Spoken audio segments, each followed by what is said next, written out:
मित्रांनो, राऊंड 3 ची अलॉटमेंट कशी चेक करायची त्याबद्दलचा हा व्हिडिओ आहे. आपण बघूया. त्या अगोदर एक महत्त्वाची सूचना, महत्त्वाची अनाउन्समेंट.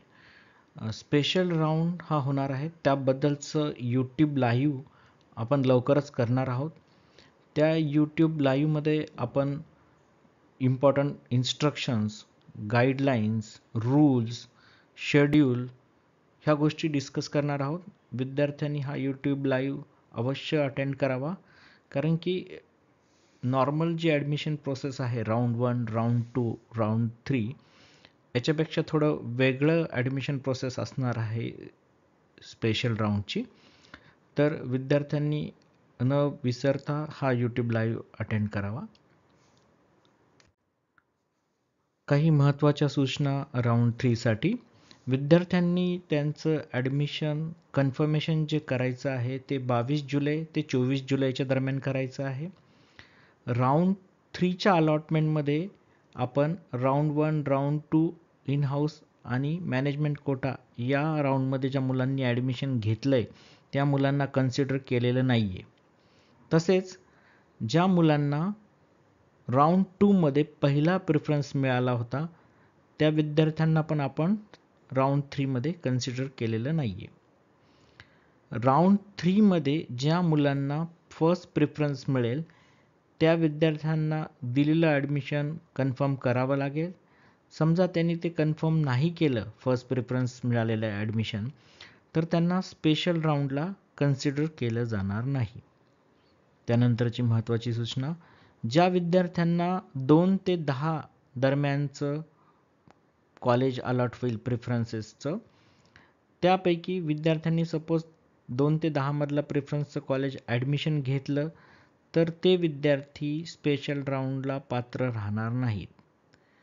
ज्या विद्यार्थ्यांनी 2 ते 10 मधले प्रिफरन्स मिळालेले आहेत आणि ॲडमिशन घेतलेलं नाही ते विद्यार्थी स्पेशल राऊंडला कन्सिडर केले जातील. त्यानंतर आता आपण राऊंड 3चं अलॉटमेंट कसं चेक करायचं ते बघूया. सर्वप्रथम तुम्हाला लॉग इन करायचं आहे पोर्टलवर. त्यानंतर तुमचं लॉग इन ID, पासवर्ड आणि कॅप्चा एंटर करायचं आहे. त्यानंतर तुम्हाला लेफ्ट साईडला चेक अलॉटमेंट स्टेटस नावाची एक लिंक दिसेल. त्या लिंकवर तुम्हाला क्लिक करायचं आहे. त्या लिंकवर क्लिक केल्यानंतर तुमचं बेसिक डिटेल्स दिसतील. तसेच तुम्हाला जे कॉलेज अलॉट झालेलं आहे ते दिसेल. ज्या विद्यार्थ्यांना अलॉटमेंट झालेल त्यांना दिसेल, ज्या विद्यार्थ्यांना अलॉटमेंट नाही झाली आहे त्यांना ते कॉलेज दिसणार नाही आहे.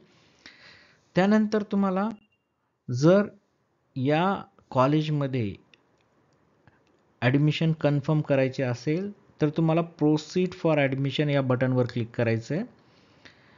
तसेच तुम्हाला प्रोसीड फॉर ॲडमिशन या बटनवर क्लिक केल्यानंतर जे काही महत्त्वाचे डॉक्युमेंट्स आहेत, school leaving certificate, caste certificate, non creamy layer, हे सगळे डॉक्युमेंट्स तुम्हाला अपलोड करायचे आहेत कॉलेजला जायच्या अगोदर. कॉलेजमध्ये गेल्यानंतर तुम्हाला कॉलेजची फी भरायची आहे, डॉक्युमेंट सबमिट करायची आहेत. नंतर कॉलेज डॉक्युमेंट चेक करेल. त्यानंतर कॉलेज तुम्हाला तुमचं ॲडमिशन कन्फर्म करेल व तुम्हाला एक ॲडमिशन लेटर प्रिंट करून देईल. जर काही विद्यार्थ्यांना अलॉटमेंट ॲडमिशन समरी बघायची असेल, म्हणजे आत्तापर्यंत राऊंड 1, राऊंड 2, राऊंड 3मध्ये काय काय अलॉट झालं आहे, तर त्याची डिटेल्स अलॉटमेंट ॲडमिशन समरीमध्ये तुम्हाला बघायला मिळेल. जर विद्यार्थ्यांना बघायचं असेल की reason for not allotted, then त्यांना एक सेक्शन दिलेलं आहे. त्या सेक्शनमध्ये तुम्ही हे चेक करू शकता, रिझन फॉर नॉट अलॉटेड. तुम्हाला तुमचा कट ऑफ, तुमचं जो कॉलेज होतं त्याचं कट ऑफ किती आहे, तुमचे मार्क्स किती आहेत याचं तुम्हाला इथून तुम्हाला कळेल की तुम्ही जे प्रेफरन्स दिला होता ते कॉलेज किती कट ऑफला क्लोज झालं आहे. तर विद्यार्थी मित्र हो, यूट्यूब लाईव्हसाठी सबस्क्राईब करा. थँक्यू व्हेरी मच हे व्हिडिओ बघण्याबद्दल. धन्यवाद.